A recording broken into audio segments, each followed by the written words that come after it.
pagi Shalom. Selamat pagi Shalom. Bagaimana kabarnya pada pagi hari ini? Masih semangat, amin. Pertama mengucap syukur untuk kasih Tuhan dalam kehidupan kita sehingga pada pagi hari ini kita masih dapat berkumpul di tempat ini, dan juga mengucap syukur pada Ibu. Terima kasih pada Ibu Asrama yang telah memberikan kesempatan kepada saya untuk menyampaikan kebenaran firman Tuhan. Kita buka Alkitab kita dari kitab 2 Timotius 2 ayat 14 sampai yang ke-26. 2 Timotius 2 ayat 14 sampai yang ke-26. Nanti di ayat pertama, di ayat 14 akan dibaca oleh kaum pria, dan di ayat 15 akan dibaca oleh kaum perempuan, dan di ayat 26 kita akan membacakannya secara bersama-sama. Sudah mendapatkan semuanya, amin? Amin. Namun terlebih dahulu saya akan membacakan berikutnya. Nasihat dalam menghadapi pengajaran yang sesat. Ayat 14 kaum pria. Ingatkanlah dan sarankan suami dengan sungguh-sungguh kepada mereka di dalam Allah, agar jangan mereka berkata, karena hal itu sama sekali tidak berguna, malah mengacaukan orang yang mendengarnya. Usahakanlah supaya engkau layak di hadapan Allah sebagai seorang pekerja yang tidak usah malu, yang berterus terang memberitakan perkataan kebenaran itu. Tetapi hindarilah omongan yang songong dan tidak suci yang hanya menambahkan keasikan. Perkataan mereka menjalar seperti penyakit kanker, di antara mereka termasuk yang menyerukan. Ia telah menipu dari kebenaran dengan mengajarkan bahwa kebangkitan tidak telah berlangsung, dan dengan demikian sebagian orang. Tetapi dasar yang diletakkan Allah itu teguh, dan katanya ialah Tuhan mengenal siapa kepunyaannya, dan setiap orang yang bernama Tuhan dapat meninggalkan kejahatan.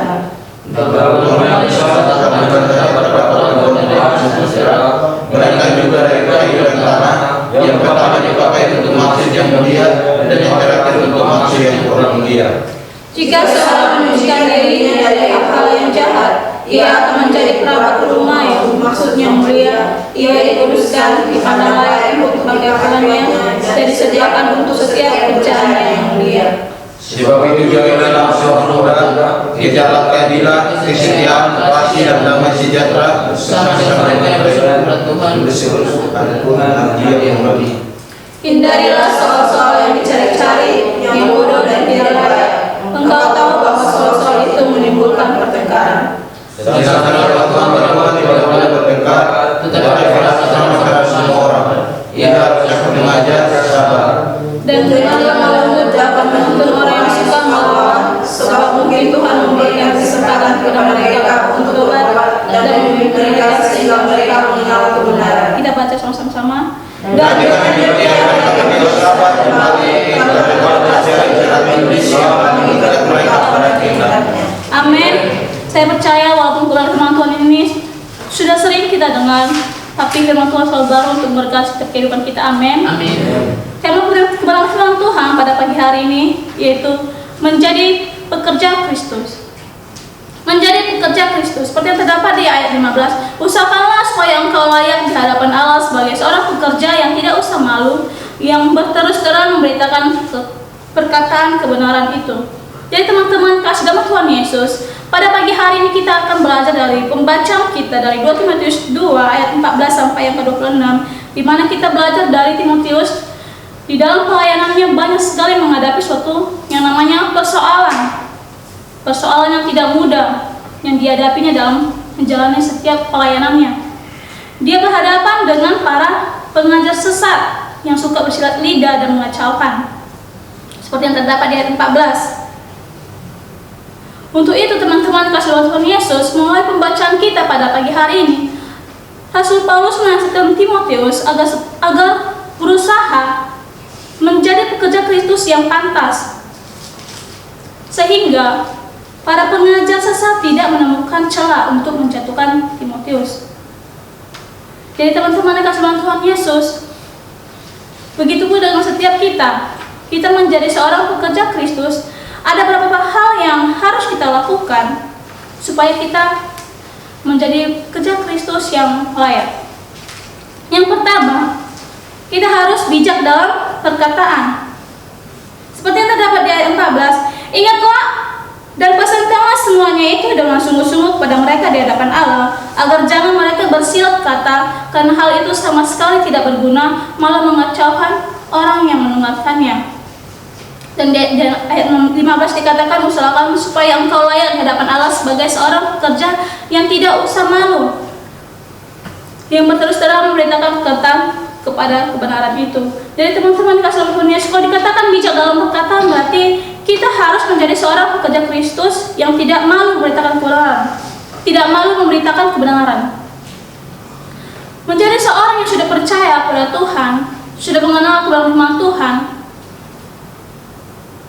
Rasul Paulus mengajarkan kita supaya kita menjadi seorang pekerja Kristus yang tidak malu untuk memberitakan kebenaran. Seperti teman-teman ada yang sudah belajar kan praktek untuk penginjilan. Jadi teman-teman kalau misalnya sudah tahu bagaimana cara untuk menginjil, maka firman Tuhan ini mengajarkan kita jangan pernah kita malu untuk memberitakan yang namanya kebenaran. Jangan pernah kita takut untuk memberitakan yang namanya kebenaran. Dimanapun kita nanti berada, jangan pernah takut untuk memberitakan kebenaran. Amin. Amin. Karena ketika kita sudah memberitakan kebenaran, pasti kita percaya. Banyak orang-orang yang belum percaya kepada Tuhan, ketika kita sudah memberitakan kebenaran firman Tuhan itu, mereka akan mengenal siapa Tuhan itu, bagaimana Tuhan itu, bagaimana baiknya Tuhan itu dalam kehidupan mereka.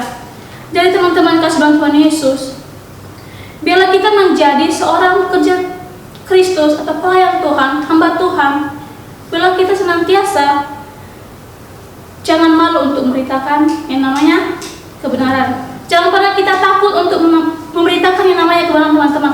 Karena kita percaya Tuhan tidak pernah memberikan kita yang namanya roh ketakutan, tapi Tuhan memberikan kita namanya roh keberanian untuk menyampaikan yang namanya kebenaran. Jadi teman-teman yang kasih Tuhan Yesus, bijak dalam perkataan yang tadi yang pertama, kita tidak malu dalam memberitakan kebenaran. Firman Tuhan mengajarkan kita supaya kita tidak malu memberitakan kebenaran. Yang kedua, tidak mempertengkarkan hal-hal yang tidak layak. Seperti yang terdapat di ayat 23 sampai ayat 24. Hindarilah soal-soal yang dicari-cari, yang bodoh dan tidak layak. Engkau tahu bahwa orang-orang itu menimbulkan pertengkaran. Sedangkan seorang hamba Tuhan tidak boleh bertengkar, tetapi harus ramah terhadap semua orang. Ia harus cakap, mengajar, sabar. Jadi teman-teman dikasih Tuhan Yesus, kalau misalnya dikatakan bijak dalam perkataan, berarti bijak ini adalah pandai, mahir dalam berkata-kata. Jadi firman Tuhan mengajarkan kita supaya kita tidak mempertengkarkan hal-hal yang tidak layak. Misalnya di asrama, ada teman-teman kita yang menyinggung misalnya perasaan kita, jangan pernah kita menjawab atau meladeni setiap kata-kata yang misalnya tidak benar terhadap kita. Di situ dikatakan tidak mempertengkarkan hal-hal yang tidak layak, perkataan-perkataan yang tidak benar, perkataan-perkataan yang tidak motivasi. Seorang hamba Tuhan tidak boleh bertengkar. Jadi firman Tuhan ini mengajarkan kita supaya hidup kita ini hidup dalam yang namanya kedamaian. Amin. Amin. Saya percaya setiap kita di tempat ini tidak suka yang namanya pertengkaran. Amin. Amin. Suka namanya kedamaian. Suka yang namanya kasih, karena terlebih dahulu Tuhan mengasihi setiap kehidupan kita. Amin. Amin. Jadi teman-teman yang kasih Tuhan Yesus, di sini dikatakan hindarilah soal-soal yang dicari-cari, yang bodoh, yang tidak layak. Jadi kata jangan mencari-cari masalah terhadap orang-orang yang ada di sekitar kita. Jangan menimbulkan yang namanya pertengkaran terhadap orang-orang yang ada di sekitar kita, terutama kita yang ada di asrama. Jangan suka mencari masalah. Misalnya Valentino mencari masalah ke Cleveland dengan mengata-ngatai, misalnya mengeluarkan perkataan yang tidak motivasi. Itu menimbulkan yang namanya pertengkaran, sehingga di asrama kita tidak memiliki yang namanya kedamaian. Jadi firman Tuhan mengajarkan kita supaya kita tidak mempertengkarkan hal-hal yang tidak layak, teman-teman. Jangan pernah kita mempertengkarkan hal-hal yang tidak layak. Selanjutnya, ketika kita bijak dalam perkataan, kita harus melayani dengan yang namanya kelemah lembutan. Melayani dengan kelemah lembutan seperti yang terdapat di ayat 25. Dan dengan lemah lembut dapat menuntun seorang yang suka melawan, sebab mungkin Tuhan memberikan kesempatan kepada mereka untuk bertobat dan memimpin mereka sehingga mereka mengenal kebenaran. Amin. Jadi ini misalnya teman-teman mempunyai sahabat atau teman atau di mana teman-teman berada, haruslah teman-teman misalnya mengeluarkan perkataan motivasi yang dengan lemah lembut. Kita tidak tahu kan, jadi setiap kita ini memiliki yang namanya karakter yang berbeda-beda. Misalnya Frankie, ketika dia dinasihati, dia lebih suka misalnya mendengarkan perkataannya lemah lembut. Terus Melissa, ketika dia dimotivasi pasti dia tidak suka mendengar misalnya perkataan yang kasar. Ya, pasti setiap kita di tempat ini, ketika kita misalnya mau dinasihati, pasti kita memiliki yang namanya harus dinasihati dengan perkataan-perkataan yang lembut kan. Pasti tidak suka misalnya mendengar perkataan-perkataan yang keras. Pasti ada yang langsung kayak gimana ya, langsung kayak sedih ketika misalnya dinasihati dengan perkataan yang keras, atau ketika misalnya dinasihati dengan perkataan yang keras pasti langsung kayak sakit hati, langsung kayak tidak semangat lagi. Jadi teman-teman kasih Tuhan Yesus, ketika kita dihadapkan dengan teman-teman kita mungkin memiliki sifat yang jauh dari kebenaran Tuhan, haruslah kita menasihatinya dengan kelemah lembutan, menuntunnya ke arah yang benar sesuai dengan kebenaran Tuhan. Jangan pernah kita menasihati seseorang dengan kita menyakiti perasaannya. Tetapi kebenaran Tuhan mengajarkan kita supaya kita senantiasa melayani dengan yang namanya kelemah lembutan. Jadi teman-teman kasih Tuhan Yesus, kebenaran Tuhan ini mengajarkan kita supaya kita menjadi seorang pekerja Kristus. Ketika kita melayani dimanapun kita nanti dipercayakan, bila kita melayani dengan yang namanya kelemah lembutan. Amin. Yang kedua yang harus kita lakukan teman-teman, menjadi seorang pekerja Kristus, yang pertama tadi kita harus bijak dalam perkataan. Dan di dalam bijak perkataan itu ada beberapa bagian, yaitu tidak malu dalam memberitakan kebenaran. Yang kedua, tidak mempertengahkan hal-hal yang tidak layak. Selanjutnya, melayani dengan kelemah lembutan. Yang kedua yang harus dilakukan menjadi seorang pekerja Kristus, kita harus menjaga yang namanya kesucian. Menjaga kesucian. Seperti yang terdapat di ayat 20 sampai yang ke 22. Beginilah firman Tuhan, dalam rumah yang besar bukan hanya terdapat perabot dalam emas dan perak, melainkan juga dari kayu dan tanah. Yang pertama dipakai untuk maksudnya mulia, dan yang terakhir untuk maksud yang kurang mulia. Jika seorang menyucikan diri dari hal-hal yang jahat, ia akan menjadi perabot rumah yang maksud yang mulia. Ia dikuduskan, dipandang layak untuk dipakai tuannya, dan disediakan untuk setiap kerjaan yang mulia. Di ayat 22, sebab itu jauhlah nafsu orang muda, kejarlah keadilan, kesetiaan, kasih, damai bersama-sama dengan mereka yang berseteru kepada Tuhan dengan hati yang murni. Kalau dikatakan hati yang murni berarti bersih, tidak ada dosa, maksudnya menjauhkan yang namanya segala dosa dalam kehidupannya. Menjauhi nafsu, berarti kalau dikatakan nafsu berarti keinginan daging. Kita harus menjauhkan yang namanya keinginan daging kita. Ketika sampai saat ini kita masih terikat oleh keinginan daging kita, harusnya kita meninggalkannya teman-teman, supaya kita dapat hidup suci di hadapan Tuhan. Karena kita tahu bahwa hidup kita ini adalah bait Allah. Kalau misalnya kita sudah tahu bahwa hidup kita ini adalah bait Allah, kita harus menjauhkannya. Kita harus menjaga tubuh kita ini, menjauhkannya dari segala kejahatan. Kalau kita sudah tahu yang namanya kejahatan dan kebaikan, haruslah itu kita menerapkannya dalam kehidupan kita. Amin. Jangan kita sudah tahu yang namanya kejahatan, tapi kita masih tetap melakukan yang namanya kejahatan dalam kehidupan kita. Tetapi ketika kita sudah tahu tentang kebenaran, tentang kebaikan itu, haruslah kita menerapkannya dalam kehidupan kita. Dengan begitu kita sudah menjaga tubuh kita, bait Allah kita yaitu tubuh kita, menjauhkan dari segala hal keinginan daging, hawa nafsu. Kita harus meninggalkan itu teman-teman. Jangan lagi kita terikat terhadap keinginan daging. Karena ketika kita sudah percaya kepada Tuhan, kita sudah belajar tentang kebenaran firman Tuhan, sudah membaca kebenaran firman Tuhan. Ketika kita sudah membaca kebenaran firman Tuhan, banyak sekali kebenaran firman Tuhan yang mengajarkan kita untuk melakukan hal-hal yang sesuai dengan kehendak Tuhan. Untuk itu teman-teman yang kasih Tuhan Yesus, ketika kita sudah tahu tentang kebenaran firman Tuhan itu, haruslah kita menerapkannya dalam kehidupan kita.